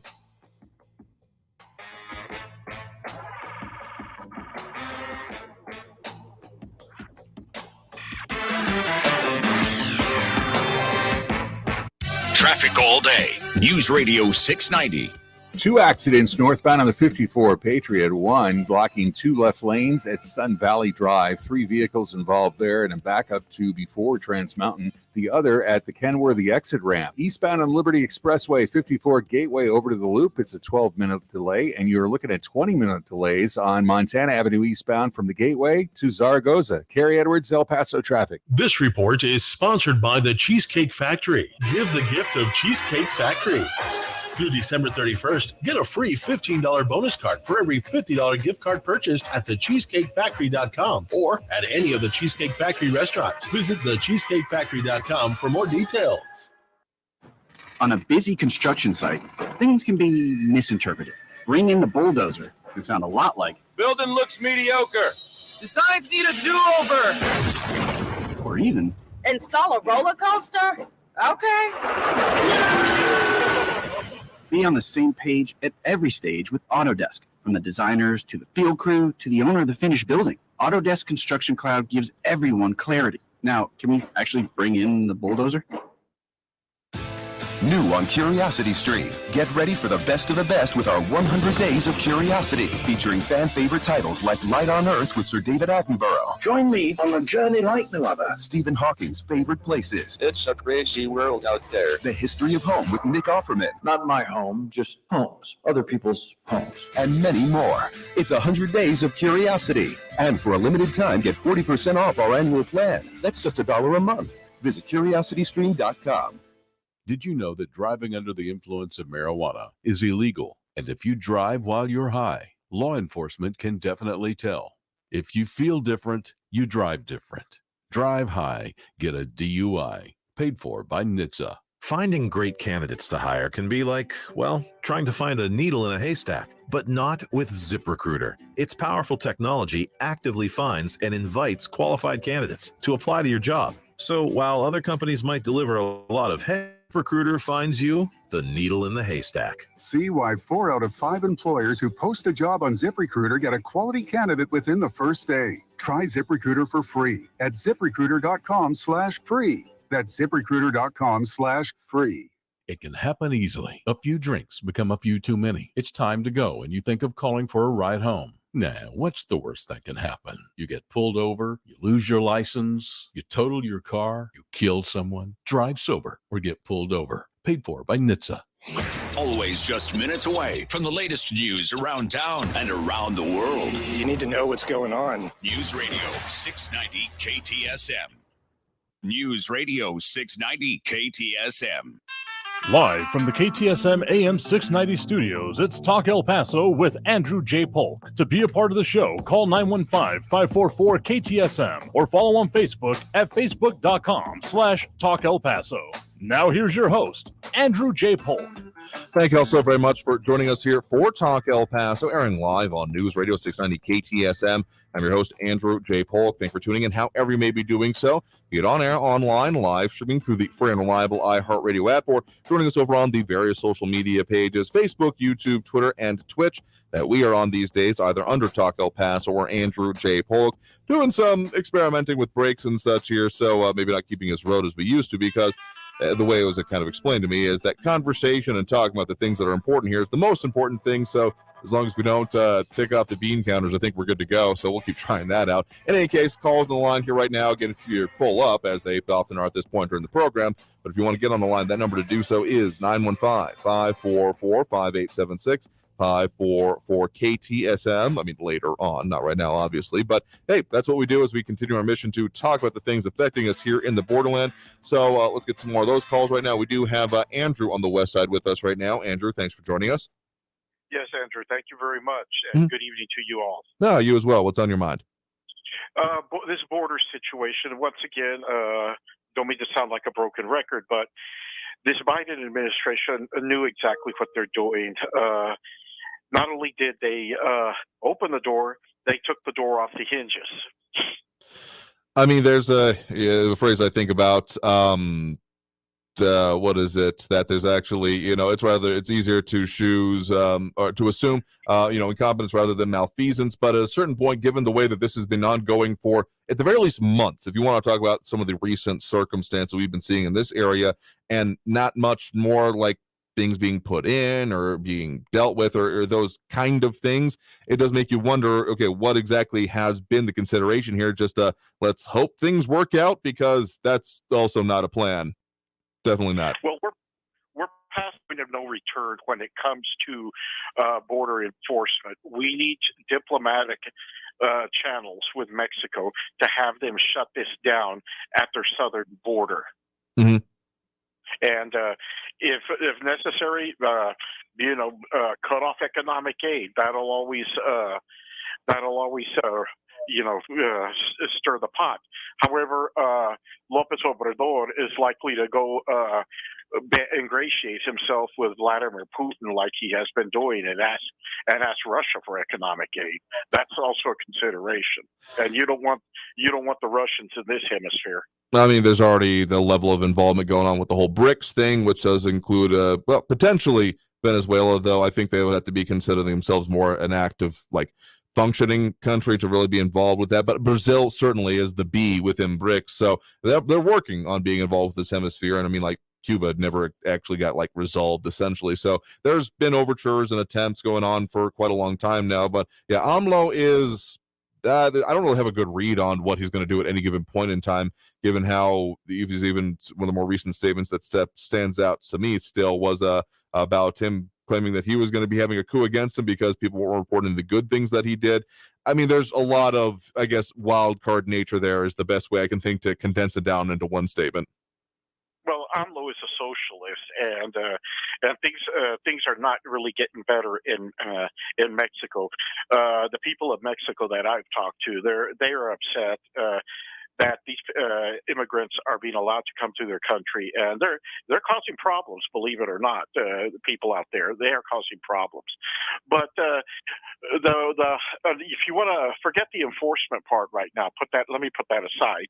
Okay. The humanitarian issue. Many of these individuals that are coming from these Central American countries, they're not used to this type of weather. I was downtown today, and I'm seeing migrants wearing Bermuda shorts and really freezing out there. And the temperature's gonna drop even more tomorrow night. Yep, that's what the forecast does call for. So, I mean, yeah, the humanitarian concerns of this situation, as much as anytime you have a large group of people showing up in one location without there being a very specific plan in place, I'm thinking illusions of Woodstock 99 kind of come to mind here. It can go real bad real quickly, particularly if there's a whole lot more legal and law enforcement concerns going on with it. Yes. Well, that's another factor, too lengthy to discuss. But one fact on the humanitarian side, folks, wait until the emergency rooms locally and around the country start filling up, because, I mean, you're going to have kids getting sick. You have kids that may not have been vaccinated. You have people may not have been vaccinated. And this COVID business is far from over, folks. Oh. Yeah, absolutely. I mean, it was last week, I do believe that it was about the Children's Hospital locally, specifically having at or near capacity. So, I mean, and we've been seeing again the positivity rates, which I'm taking with a grain of salt because they're not quite the same as they were. All the testing isn't as centralized as it was. It's a lot more disparate. go into your local drugstore and buy a stack of them, and even if you test positive, if you're not actually going in and being treated for it, it may not show up in those rates. So much to say that it's still worth noting and keeping an eye on. But I mean, yeah, winter, we often see those respiratory diseases, people being closer together, being increasing, and this has been certainly no exception. Exactly. Oh, and one last thing, like as you said earlier about Bill Hicks, congratulations to his appointment as a district attorney for the 34th Judicial District. Certainly wish him the best of luck. And apparently, a slight update to what I was talking about before about the actual county commissioners funding. Apparently, that item was removed from the agenda today based on reporting going on in the area. So that may not be happening just yet, though. I'm hoping. Okay, I have expectations that there's going to be a lot needing to be happening with that office, as I think anyone who has paid attention will to it. But there are still, I doubt much will be actually really be able to be substantively done before we end up getting to, frankly, the next calendar year. Yes, well, it's a big job, especially when you not only prosecute cases in this county, but as we used to say, down district, Hudspeth and Culberson. The district attorney's office here is responsible for felony cases out of those two counties. The individual county attorneys out there handle their respective misdemeanor cases. Yeah, I mean, there's a lot that needs to be dealt with that office. So again, I wish him best of luck, even if some of the immediate things coming are probably going to take a little bit while longer to get back on track as it's been put. Well, Bill Hicks is a fine jurist, and he's also a fine attorney. I had the opportunity to know him when I worked with the county. But anyway, Andrew, thank you for allowing me to on your program, and have a good evening. No, you too as well. Thanks for the point in the call. You have a good one there. Likewise. All right, with that, we're going to go ahead and take that next break right now. Coming out of this break, we got more calls coming up here. And if you want to get on the line, don't forget that number is 915-544-5876, 915-544-KTSM. Back after this break with more Talk El Paso here on News Radio 690 KTSM. Stay tuned.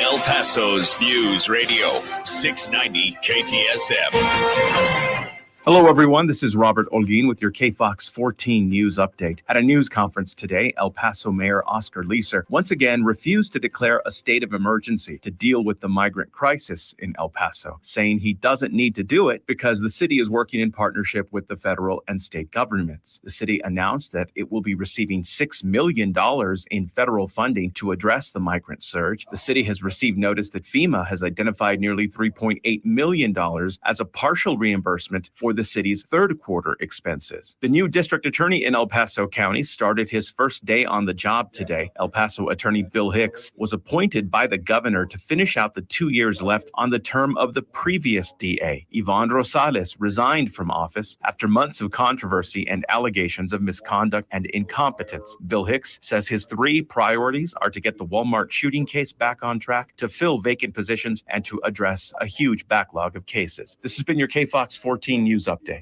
I'm Robert Olguin. News Radio 690. Traffic all day.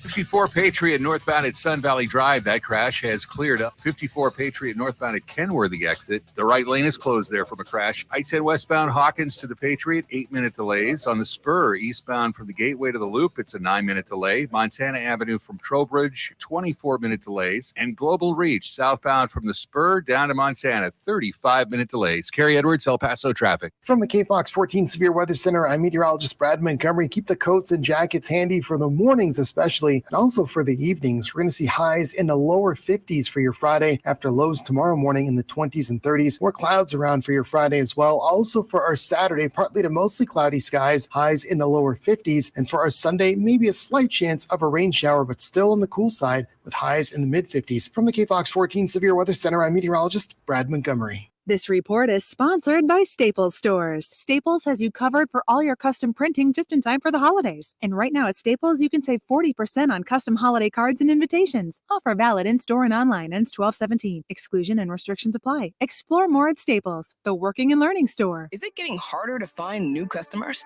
After all, it's one thing to run a business and another to grow it. But what if you had access to everyone listening to me right now? Access to all the customers in your area. As the #1 audio company in America, iHeartMedia gives you access to all the customers you need to grow at a fraction of the cost of digital, video, and social advertising. Get started today. From your cell, dial pound 250 and say keyword great results. That's pound 250 and say great results. Hey Texas, did you know that individuals living with serious mental illness are more susceptible to severe COVID-19? Visit covidvaccine.texas.gov for vaccination resources to help reduce the risk and keep yourself and your fellow Texans informed and protected this holiday season. Stay healthy, Texas. Mario Cordy Lopez here with a fresh breath tip for the holidays. We all love the parties, friends and family, but up close moments can be awkward. Yeah, they can. Smart Mouth mouthwash gives you 24 hours of fresh breath confidence with just 2 rinses a day. Smart Mouth is clinically proven to eliminate and prevent bad breath all day, and rinsing at night even stops morning breath. Wow. Give yourself the gift of holiday confidence with Smart Mouth. Find Smart Mouth at your favorite retailer or at smartmouth.com/radio. Bring home the love of a pet to your family this holiday. At the Petco Love Make More Merry Mega Adoption event this weekend, adoption fees are waived and special Petco offers. Find a participating shelter or Petco near you at mega-texas.com to adopt a pet. This report is sponsored by Petco Love. Add the love of a pet at mega-texas.com. News Radio 690 KTSM El Paso.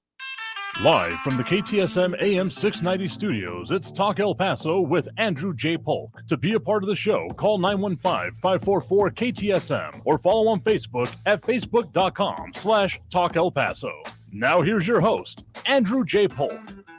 Thank you all so very much for joining us here for Talk El Paso, airing live on News Radio 690 KTSM. I am your host, Andrew J. Polk. Thank you for tuning in, however you may be doing so, be it on air, online, live, streaming through the free and reliable iHeartRadio app, or joining us over on the various social media pages, facebook.com/Talk El Paso, the Talk El Paso channel over on YouTube, Twitter at Talk El Paso, or twitch.tv, Andrew J. Polk. Those dropping those likes and reacts going on right now, of course. Ion Graham, Amber Banda, Matt Olson, Robbie Flores, Ida Veza Gardner, Monica Cervantes, Flaco Jimenez, Ted Kors, and Jerry Hart. Do appreciate it. Don't have to, but if you appreciate the ability to talk about the things that affect us here in the borderland, drop that like, react, share, tell a friend, just talk about it, and don't let's just keep it online or on air either. Bring it into your lives, because I don't think anything will get better if we're just siloing it as oh, that's interesting, or oh, that's pretty important. More people should know about that. And then don't talk about it any further, because sure, broadcasting it out as we do is a good baseline, but it takes people doing more with it. Absolutely here. And I will say that, I mean, the idea of if you don't like America, you can get out as a reasoning thing is never one I've really subscribed to, because the idea of wanting to improve the place you live is important, but also just expecting people to abide by the labels you give them is also, let me just put it this way, it's not an argument. Actually talking about the issues is what we try to do, and the way we entertain it most here. So good luck with anyone else doing that. I think you're going to get what you always have. Anyway, let's get back to more of those calls on the line. We do have Nate on the east side with us right now. Nate, thanks for joining us. Yes, thank you, Andrew. Good evening, everyone out in the Paso. Mm-hmm. I just wanted to share. I always try to bring a positive message that may impact on some, maybe one or two. But this upcoming weekend, I ask everyone that can and will to join many volunteers as we go out to the Fort Bliss National Cemetery, which is right here in our own backyard. Mm-hmm. And we have the Wreath Across America going on. I just want to encourage people just to come out and see, even if it stays just for a few, but if you have a mind to help, place the wreaths out to over, well, we have about 45,000 graves set out there. I don't know how many that will actually be a place of wreath, but it will be a lot of them. And I think by us staying active and engaged in our community, that has happened to build a better tomorrow for our children, because they need something to be able to hold on to, because right now it seems like everything is going topsy-turvy.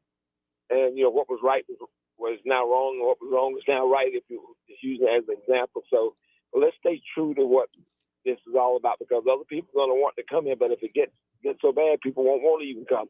It won't be worth coming. So let's hold the line. I mean, hold the standards. In other words, let's do these good things while in the country, and that's just one example. Okay, thank you for the time, Andrew. Absolutely. So just to make sure I got the right information here for you, I believe you all be going out to Fort Bliss National Cemetery on December 17th, which is National Wreath Day, at about 10 a.m., right? It's going from what I understand, it's going to start at about 9 a.m. when the trucks arrive. But if you're out there a little early, it's always good. Oh, okay. That's what they got on the website over there, wreathsacrossamerica.org. But yeah, if people want to go out there and be more a part of it there, 9 a.m., good note to have in mind. Yes, sir. Okay. Absolutely. Well, thank you for the point in the call. Do appreciate it. All right, guys. All right. Have a good one there.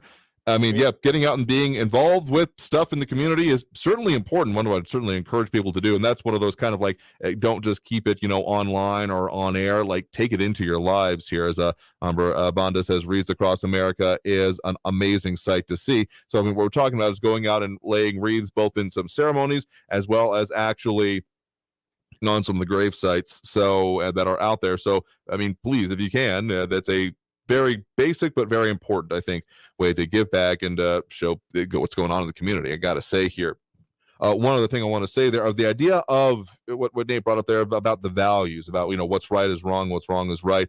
I got to say that popularity has never exactly been that important to my process in deciding that here. I mean, everyone really has to come up with, what is important to you in your lives, your values. And if you're just going on the whims of whatever is coming up at the point in time, I've never found that, again, a useful way to live. I mean, find what is important to you and what are some of the core tenets for you and your families, and then live by them. Because if you're just going by, what's popular, what's acceptable, what can be said, I mean, certainly, live your truth and all those kind of things, but don't let yourself be necessarily actually, just blown apart by the winds of fate when it comes to that kind of thing there. Anyway, and particularly labels. If you're just worried about how someone labels you, the good news about that is, unless you let it doesn't actually affect you, how you operate or your things. Maybe a little bit frustrating in the long run, but hey, there's a certain aspect of what is important to you and your own core internal values that no one can really change, no matter what they call you when it comes to it. Anyway, let's get to at least one more call here on the line before we hit that next break. We do have Raul in the Northeastern line with us here right now. Raul, thanks for joining us. Hey, Andrew. In reference to your caller who stated that some businesses profit from hiring illegal workers, duh. Time Magazine on August 25th of 2016, headline, Donald Trump and undocumented workers at his signature tower. The Washington Times, Thursday, December 6, 2018, Donald Trump companies ignoring E-Verify hiring illegal immigrants. Vanity Fair, August 9th, 2019, Trump happily employing undocumented workers. Rolling Stone, 10th, 2019, how Trump relies on undocumented labor for his resorts. And then the hypocrite runs for president and starts his campaign by demonizing illegal immigrants with his racist, xenophobic rhetoric, igniting a Trump terrorist to drive 600 miles from a Dallas suburb to El Paso to kill 23 Mexican Americans and Juarez residents, the worst thing that's ever happened in El Paso's history, and one of the worst mass shootings in American history. It kind of reminds me of the time he threatened North Korea with fire and fury, and later saying he fell in love with the communist dictator of North Korea. And then he flies over there and steps into North Korea. Unbelievable. And then the Republicans like to talk. They're such hypocrites. They love to talk about Hunter's laptop. Well, how about Ivanka's laptop or Jared's laptop? They were doing a lot of business while they were in the White House, while they were profiting from the nepotism that their father extended to them. And then finally, I'd like to end with, another thing that I'd like to see is the transcripts of Trump's secret meetings and phone calls with his pal Putin. I'd like to see those. There was someone else in the room at those, the translators, but as much as those essentially never get put out and aren't necessarily actually a part of any documentation that I'm aware of, I don't think that one's worth holding your breath on. At the very least, even if something substantive were to come out of it, I think that you'd be seeing denials from the Russian part of it. It would just be more on the, I'm sure you'd be in favor of it going against the former president here. But let me be perfectly clear with what I said earlier. When I said that any organization, company, et cetera, that benefits off this and doesn't see impacts on them when it comes to them kind of either at the very least turning a blind eye or actively encouraging and then denying it later when it comes to employing the people who don't actually have authorization, documentation, et cetera, to be in the country and reaping the benefits from it. Because let's just make it clear, this is not just even as some have put it about, affecting the poor already in the country and that kind of thing. It's exploitation on them as well. The individuals who have crossed, who are seeking whatever labor they can. I honestly don't put that much on them in terms of the problems caused here, because them individually doing this is not the problem. It's the companies that are like, oh, no, we can use this as bargaining to therefore, lower what we're willing to pay there for it. Again, that's a programmatic kind of aspect. And so when I say that anyone doing that should be held accountable for it, I do mean anyone. So if you want to take that as a chance to slap around your favorite punching bag, hey, I guess that's technically within the vein of it here. But you want to get down to brass tacks about it, what actual policies or actual legislation have been put forth on it is severely lacking, because this is not, frankly, as much as it comes up partisan, it's not really a partisan issue, because there are plenty of people on both sides of the aisle, not trying to do a whole both sides thing, but seriously, there is a lot of benefit that is being spread around. Companies that have made the money off this very willing to support politicians that are willing to continue to turn the blind eye to it. So it needs to be focused on. And I don't really care who gets in. I mean, if they're already in the way of that bus, they deserve to get hit by it, so to speak here. Because, I mean, seriously, making it that we are dealing with the issues regardless of who it impacts, getting past the, political expediency is one of my most hated phrases out there because of how much it ends up actually ruling and governing us. So yeah, let's do it. Let's pull that ripcord and make the changes on that here. Just where I haven't seen much actual political appetite unless we actually start holding people accountable. Anyway, thanks for the point in the call on that, even if we're going into some well-worn territory with the rest of the point there. I'll take the point that is new and relevant-ish as it's intended. I think we have time for one more quick call for after this. We do have Frankie and Messi on the line with us here right now. Frankie, thanks for joining us. All right, hot diggity dog. So much to talk about, so little time. Let me get right to it. Mm-hmm. This is hilarious. Hilarious in the sense of totally sick. This guy, this former guy, this Orange Julius, gets out there and says with a major announcement to the world of all his followers, hey, wait for this thing. And what does he come up with? Baseball cards for $99. Are you kidding me? In the words of the great John McEnroe, you cannot be serious. I would love to know, Andrew, from all of your 250,000 listeners in the Southwest Border region, who bought that stupid stuff? Who in their right mind would pay $99 for not even a baseball card? That's an insult to baseballism. But who in their right mind would buy the stupid-looking thing that even a 3-year-old wouldn't buy? That's my question. I can assume you're not going to be in the purchase list on that here, but to my understanding, it's essentially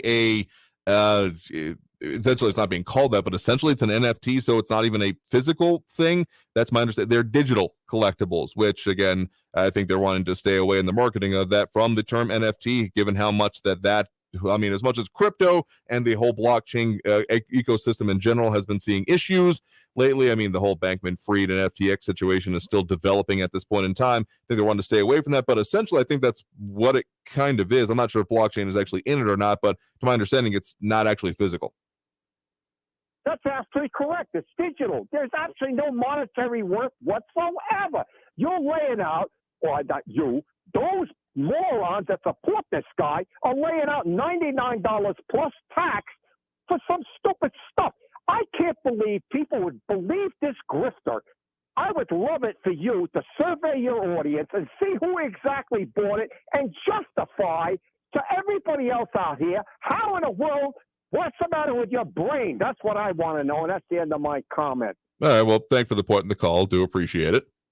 All right, don't turn me. You got to let me listen because the static thing. All right. Understandable. We're getting towards the end of it here anyway, but we'll keep you on the hold there. Let me just say this: that there's plenty of people out there who bought and still buy like commemorative dinner plates that they never actually intend to use. So I'm not here to comment on how people spend their money, but I will say that this was put forth as, a major announcement, and then came out that it's this whole, digital art project that is more than a little bit fanciful. I will say that in some of the depictions I've seen so far here. If you're going to spend your money, you know what, the customer's always right in that kind of stuff. Do what you're going to do, but maybe don't consider it an investment as much as any NFT doesn't apply in that thinking in my mind here.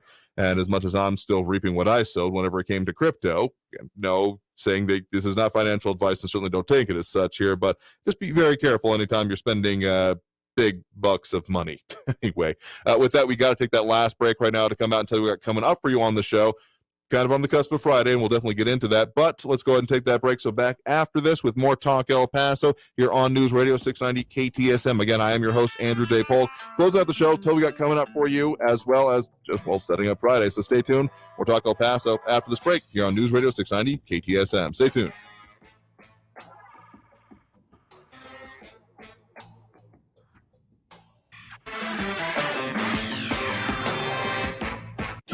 Traffic all day. News Radio 690. I-10 eastbound from Trans Mountain to the Patriot, it's a 20-minute delay in your afternoon commute. I-10 westbound from Hunter Viscount to the Patriot, 12-minute delays. Montana Avenue eastbound Trowbridge out to Zaragoza. Eastbound, it's a 22-minute delay. On the Spur, out to the Loop, it's a 6-minute delay. On the 54 Patriot northbound, they're slowing right after Trans Mountain up to Sun Valley Drive after an earlier 3-vehicle crash. Kerry Edwards, El Paso traffic. This report is sponsored by Lowe's. It's the final days of Winterfest at Lowe's. Take up to $600 off select major appliances such as Whirlpool, Samsung, and LG through 12/24. Exclusions apply. See store for details. Hey El Paso, Ivan Ochoa, General Manager from Sunland Park Chrysler Dodge Jeep Ram Fiat. The Christmas season is here, and this is our gift to you. We're offering our biggest discounts of the year on every new and certified pre-owned vehicle in our huge inventory. Get our biggest discounts of the year and exceptional trade-in values during the Big Finish sales event at Sunland Park Chrysler Dodge Jeep Ram Fiat. For a limited time, get $5,000 below MSRP and super low 4.9% APR for 72 months on new 2022 Ram 1500 Low-Star models. $5,750 below MSRP on new 2022 Durango SUVs. $4,000 off new 2023 Jeep Grand Cherokees. All with no payments for 90 days. Worried about your trade or credit? Don't sweat it. Our lenders will push to approve your credit, even if your credit is less than perfect. All military personnel and first responders receive an additional discount. Thank you for your service. Trade and upgrade for less at Sunland Park Chrysler, Dodge, Jeep, Ram, Fiat. Where buying a car is fun. At I-10 at Sunland Park Drive or online at sunlandparkdodge.com. Estamos en tu esquina, El Paso. El Paso Strong. Includes factory rebate and dealer discount plus TTNL. 4.9% APR, 1606 per thousand finance. On select vehicles with approved credit. Offers not combined. It can happen easily. A few drinks become a few too many. It's time to go, and you think of calling for a ride home. Nah, what's the worst that can happen? You get pulled over, you lose your license, you total your car, you kill someone, drive sober, or get pulled over. Paid for by NHTSA. Finding great candidates to hire can be like, trying to find a needle in a haystack, but not with ZipRecruiter. Its powerful technology actively finds and invites qualified candidates to apply to your job. So while other companies might deliver a lot of hay, ZipRecruiter finds you the needle in the haystack. See why 4 out of 5 employers who post a job on ZipRecruiter get a quality candidate within the first day. Try ZipRecruiter for free at ZipRecruiter.com/free. That's ZipRecruiter.com/free. It can happen easily. A few drinks become a few too many. It's time to go, and you think of calling for a ride home. Nah, what's the worst that can happen? You get pulled over, you lose your license, you total your car, you kill someone, drive sober, or get pulled over. Paid for by NHTSA. El Pasoans Fighting Hunger and iHeartRadio have teamed up again to bring back the Buy the Box campaign this year to help those in need in our community this holiday season and beyond. Please consider donating during this most generous time of the year with your organization to Buy the Box. You'll not only be helping your neighbors right in our community to fight hunger, but you'll also be able to boost your business with a complimentary iHeartRadio advertising campaign. For details and to learn more, go to elpasoansfightinghunger.org. That's elpasoansfightinghunger.org/BUY the box. El Paso's News Radio 690 KTSM. Live from the KTSM AM 690 studios, it's Talk El Paso with Andrew J. Polk. To be a part of the show, follow on Facebook at facebook.com/Talk El Paso. Now here's your host, Andrew J. Polk. Thank you all so very much for having joined us here for Talk El Paso. I've been your host, Andrew J. Polk. We got a lot more coming up for you, of course, here on More Discussions. Fridays on tap when we're going to be doing the whole Free-for-All Friday thing, when we will be taking on all subjects, all topics, all callers, as much as we can cram into 2 hours of the show here. But this is one final note I wanted to leave you all with. We definitely do have some serious issues facing the community, and whatever the perspective on it is, anyone that's actually wanting to talk about it here, like if you just want to flame other people, again, literally anywhere else on the internet exists for that, but we're trying to make it that we talk about and not come to a consensus, but at least maybe flirt with it or consider it occasionally from time to time about what needs to happen here in the borderland, at least having people informed about it. So you're in that spirit, you're in that vein, you're in that thought, you're in the right place as we continue doing that every Monday through Friday, 4 to 6 p.m. So until the next time, again, Friday for you, stay safe out there, look twice for motorcycles when out on the road, and have a great evening, y'all. We'll see you tomorrow. Traffic all day. News Radio 690. I-10 eastbound from Trans Mountain to the Patriot, it's a 20-minute delay in your afternoon commute. I-10 westbound from Hunter Viscount to the Patriot, 12-minute delays. Montana Avenue eastbound Trowbridge out to Zaragoza. Eastbound, it's a 22-minute delay. On the spur, out to the loop, it's a 6-minute delay. On the 54 Patriot northbound, they're slowing right after Trans Mountain up to Sun Valley Drive after an earlier 3-vehicle crash. Carrie Edwards, El Paso traffic. Is it getting harder to find new customers? After